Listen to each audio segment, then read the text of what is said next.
Bien, nous allons poursuivre le cours sur les équations de droite et on va préciser un petit peu des cas particuliers des propriétés grâce à cette équation cartésienne. Alors, on avait donc vu ce que c'était l'équation cartésienne, on sait maintenant déterminer l'équation d'une droite comme on l'a vu dans les exercices, et il y a des droites particulières avec lesquelles il faut savoir travailler parce qu'on va les rencontrer pratiquement tout le temps. Ce sont tout simplement les axes d'un repère. Donc ici, on va mettre donc deux droites particulières, les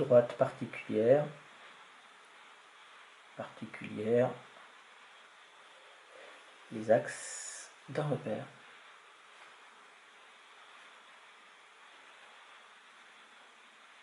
D'accord. Comme vous avez un repère, je vous rappelle, hein, hop, vous avez le point O qui est ici, vous avez le vecteur I ici et le vecteur J. Je n'ai pas précisé si s'agissait d'un repère orthogonal ou orthonormal, il n'y a aucune importance, c'est toujours la même chose. Donc ici, l'axe des abscisses est OI, d'accord, on l'écrit comme ça avec l'origine de la droite et son vecteur directeur. I qui a pour coordonnées, alors I, les coordonnées du vecteur I, c'est 1, 0, je rappelle, hein, on avance de 1 et on monte de 0, est un vecteur directeur.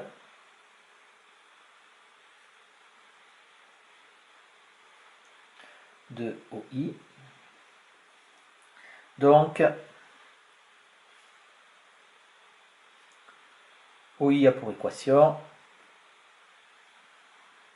cartésienne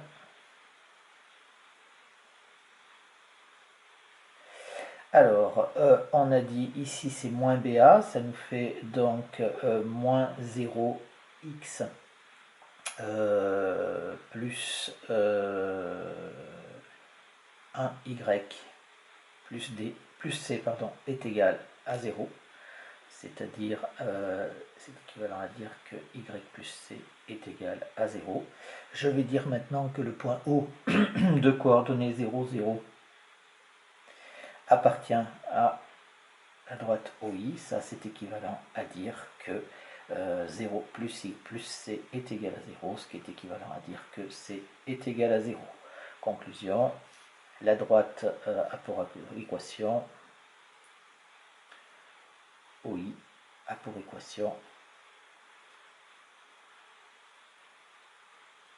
Y égale à 0. Alors faites attention, hein, vous voyez que c'est l'axe des abscisses, et dans l'axe des abscisses, eh bien, dans l'équation de l'axe des abscisses, il n'y a pas de x, il n'y a que y. Si je reprends ici la même chose, je vais dire donc que j de coordonnées 0, 1 est un vecteur directeur de la droite OJ. Je vais dire donc OJ a pour équation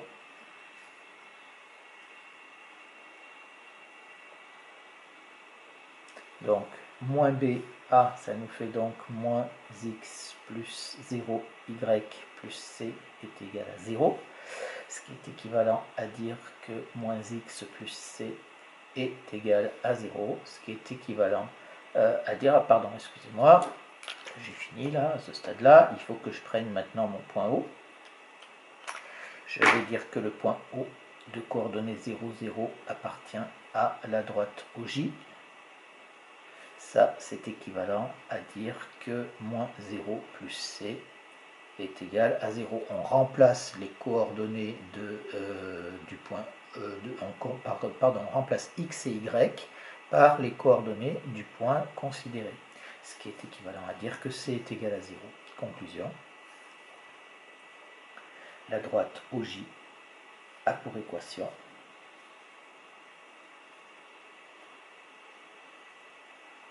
x égale 0. Voilà, ça c'est quelque chose d'important parce que vous allez les rencontrer extrêmement souvent. Celle-là, là, l'axe des ordonnées, et ici l'axe des abscisses. Vous voyez que c'est inversé. Pour l'axe des abscisses, c'est y égale 0. Pour l'axe des ordonnées, c'est x égale 0. Voilà, ce sont deux cas particuliers extrêmement importants pour, qui sera utilisé bien entendu comme étant connu, et donc qu'on n'aura pas à redémontrer. On a fait la démonstration une fois dans le cours, tout le reste est absolument admis si vous le rencontrez dans un exercice. Vous pouvez dire, ben voilà, l'équation de l'axe des abscisses, c'est y égale à 0, l'équation de l'axe des ordonnées, c'est x est égal à 0. Maintenant, on va passer à quelque chose de un petit peu plus utile géométriquement, c'est-à-dire le parallélisme. Donc ici, parallélisme. Étude du parallélisme de deux droites. Alors, bien entendu, toujours avec leur équation cartésienne, puisqu'on est toujours dans le paragraphe de l'équation cartésienne. Donc, je vais prendre deux droites. Je vais prendre soit D, la droite d'équation. Alors, l'équation AX plus BY plus C est égal à 0. Je fais le cas général. Hein, et je vais prendre soit D', la droite d'équation A'x plus B'y plus C' est égal à 0. Alors j'ai ces deux droites. Maintenant que j'ai ces deux droites, je peux donner donc un vecteur directeur de la droite D et un vecteur directeur de la droite D'. Alors d'après, en utilisant toujours cette propriété-là, c'est-à-dire c'est un théorème, hein, on a l'équation de la droite et on a le vecteur directeur moins BA ici pour notre droite. Donc ici, on a le vecteur U de coordonnées moins B petit a est un vecteur directeur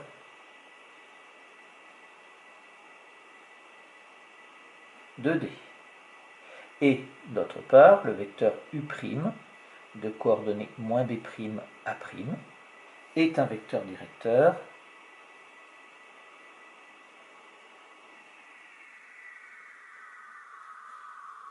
de D'. D'accord? Et je vais dire maintenant que D est parallèle à D'. Qu'est-ce que ça veut dire que la droite D est parallèle à D'? Eh bien, c'est équivalent à dire que leurs vecteurs directeurs sont collinéaires, à dire que U et U' sont collinéaires. Ça, c'est quelque chose qu'on sait faire déjà. Hein. On l'a déjà fait pour montrer que deux droites sont parallèles. On prenait des vecteurs directeurs. À l'époque, on avait des points, c'était la droite AB et la droite CD. Et ça nous permettait d'arriver à déterminer la collinéarité. Le parallélisme, pardon. C'est équivalent à dire que le déterminant de U et de U' est égal à 0. Et on va le calculer. Donc le vecteur U, on a dit que c'était moins BA. Le vecteur U', c'est moins B' A'. Et ce déterminant, il est égal à 0.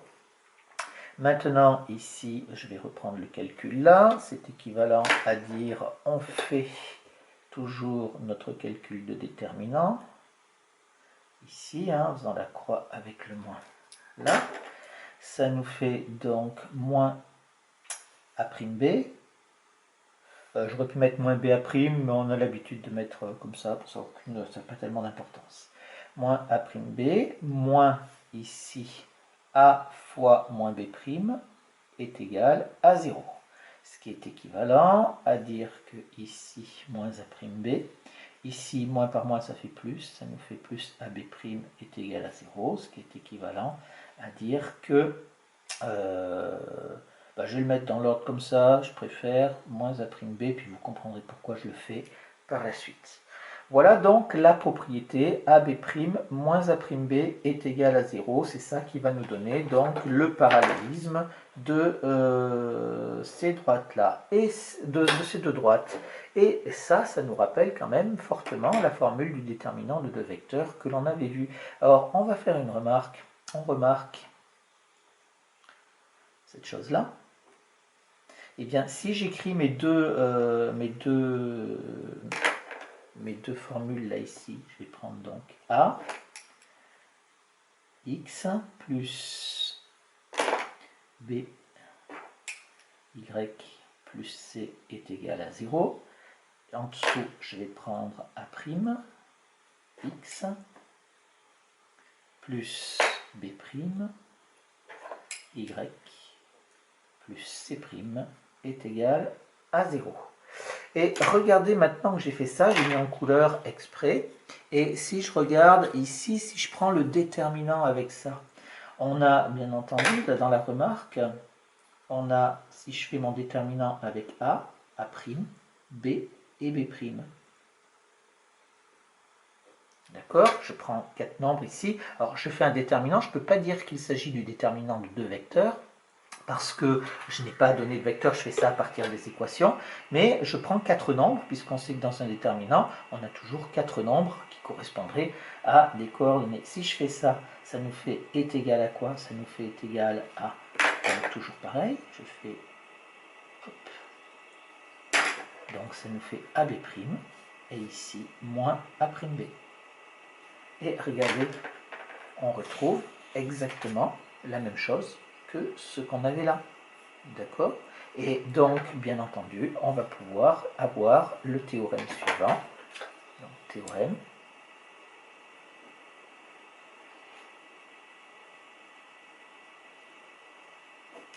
Soit D et D' de droite, d'équation cartésienne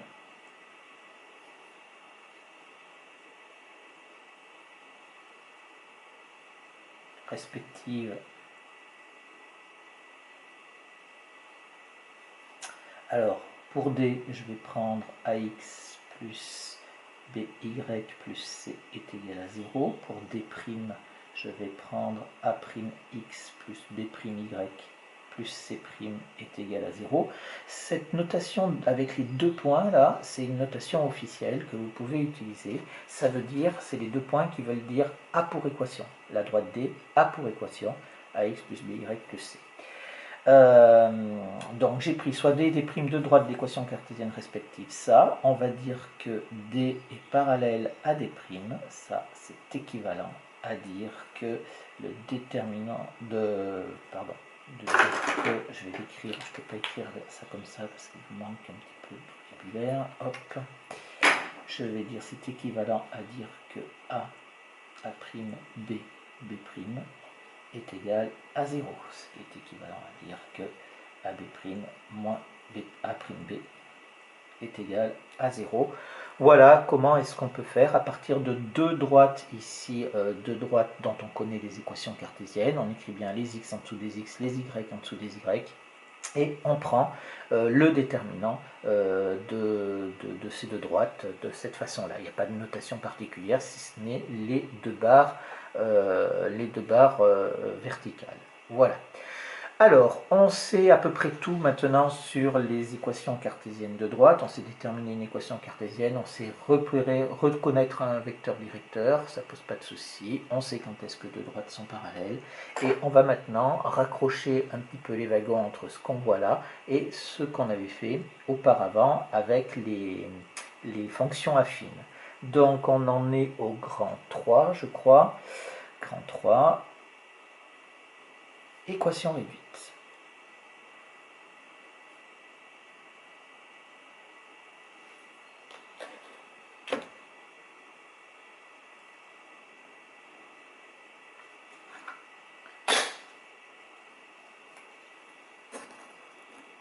Alors, pour l'équation réduite, alors ici, on va dire que on sait maintenant que toute droite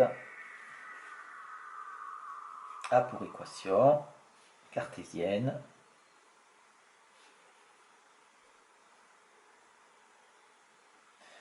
AX plus BY plus C est égal à 0, où A, B appartiennent à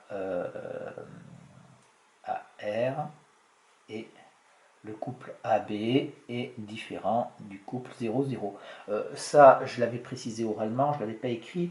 C'est quelque chose qui est très très important parce que bien entendu A et B ne peuvent pas être nuls tous les deux. Je vous rappelle qu'on travaille avec un vecteur directeur d'une droite et un vecteur directeur. Si A et B étaient nuls, ça nous ferait le vecteur nul. Et le vecteur nul n'est de vecteur directeur d'aucune droite puisque il ne nous donne aucune direction.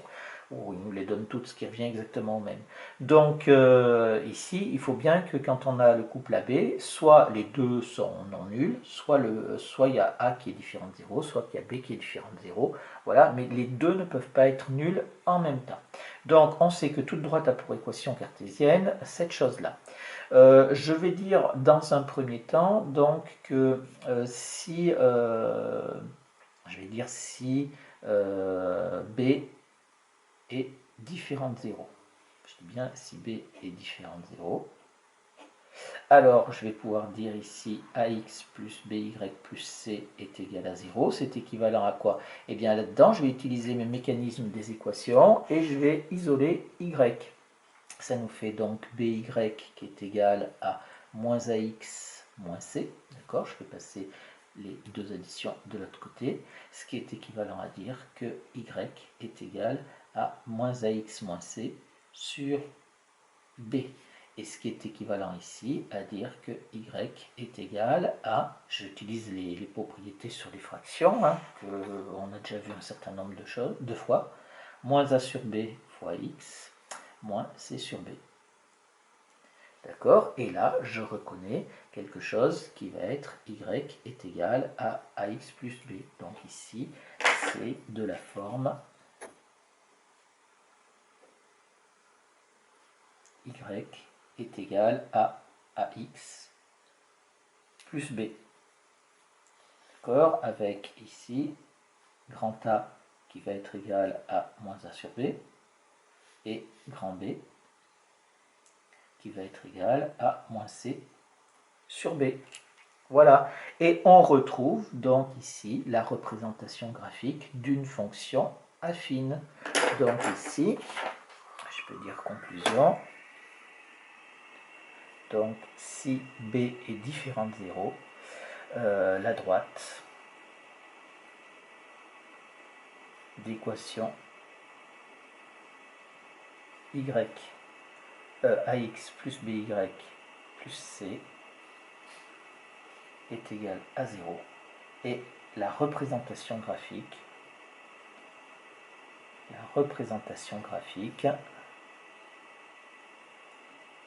d'une fonction affine.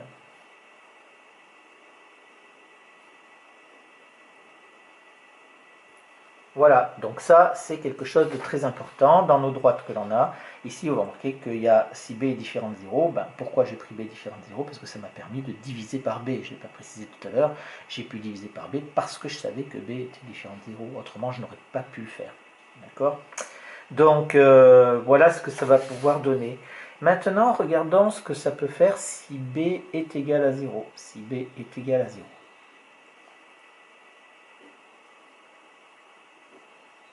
Alors, si B est égal à 0, on va avoir la droite D a pour équation, donc ça va être AX plus C est égal à 0. Et là, cette chose-là, ça ne peut pas être ici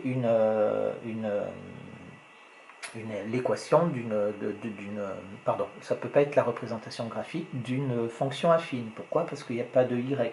Je rappelle que c'est f de x égale ax plus b pour une fonction affine, et le f de x, ça correspond au y, puisque c'est une image, donc c'est sur l'axe des ordonnées. Et donc ici, c'est pas possible. Mais je vais dire que quoi? Je vais dire qu'un vecteur directeur de D, et donc le vecteur U, qui va avoir pour coordonnées, alors ici, je rappelle, c'était AX plus 0Y plus C est égal à 0. Donc on sait que le vecteur directeur, c'est moins BA, ça nous fait donc moins 0 et petit a. D'accord? Et ça, ce qui est équivalent à dire que le vecteur U a pour coordonnées 0 et A. Et ça, ce vecteur-là, eh bien c'est quoi? C'est ici, on remarque que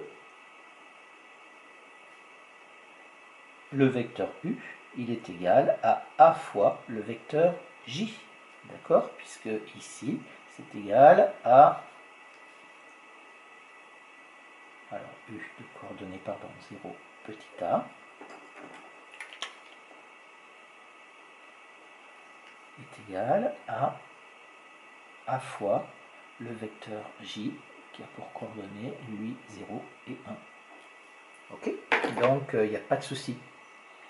Et donc, si le vecteur U, le vecteur U est collinéaire à J, au vecteur J, c'est évident, hein, J est collinéaire au vecteur J. Et donc, s'il est collinéaire au vecteur J, ça veut donc dire que la droite, elle est comment? Ben, le vecteur J, il est vertical, et donc la droite, elle va être verticale aussi. Donc, conclusion, la droite D est alors verticale. Et si elle est verticale, alors ce n'est pas la représentation graphique d'une fonction, puisque je vous rappelle que quand on travaille avec les fonctions, l'image est unique. Et ça va nous donner donc cette propriété ici. Propriété. C'est pas réellement une propriété, mais c'est un résumé, si vous voulez, qui est important et qui va nous permettre de simplifier les choses. Alors, j'ai oublié de dire une chose quand même qui est importante, c'est que cette chose-là, quand on arrive à ça, ça c'est, je vais le mettre en couleur là, je rajoute ça, c'est équation réduite. L'équation réduite de la droite. D'accord? Voilà. Et quand j'arrive ici, la droite D a pour équation AX plus C, on va voir l'équation réduite. Si je la prends l'équation réduite ici, alors je le mets, c'est équivalent à dire que X est égal à moins C sur A.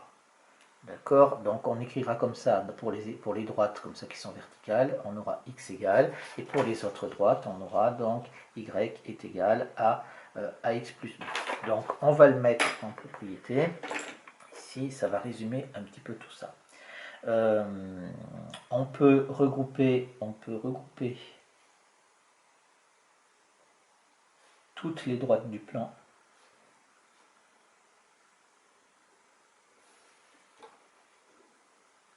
en deux catégories. Alors, les droites représentatives des fonctions affines,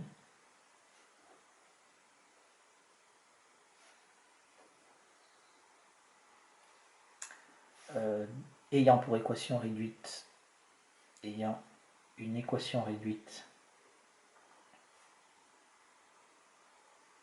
de la forme y égale ax plus b, et les droites verticales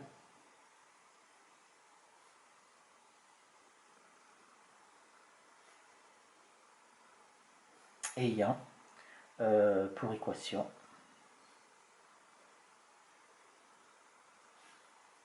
x égale c, avec c qui appartient à R. Ici, j'ai oublié de dire que A et B appartiennent à R à cet endroit-là.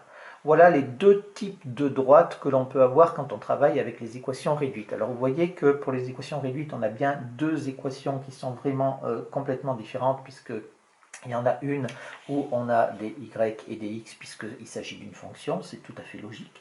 Et la deuxième où il ne s'agit pas de fonction, le y a disparu, c'est vraiment x supérieur à x est égal à c.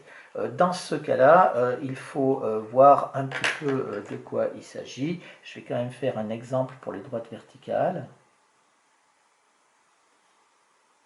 Parce que les autres, on les a déjà vus très longtemps en début d'année. Donc vous voyez, je vais faire ici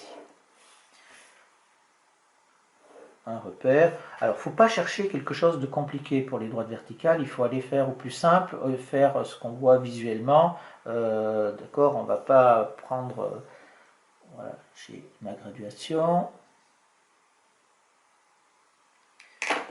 Voilà, je vais mettre par exemple une droite verticale, ici, j'en ai une là.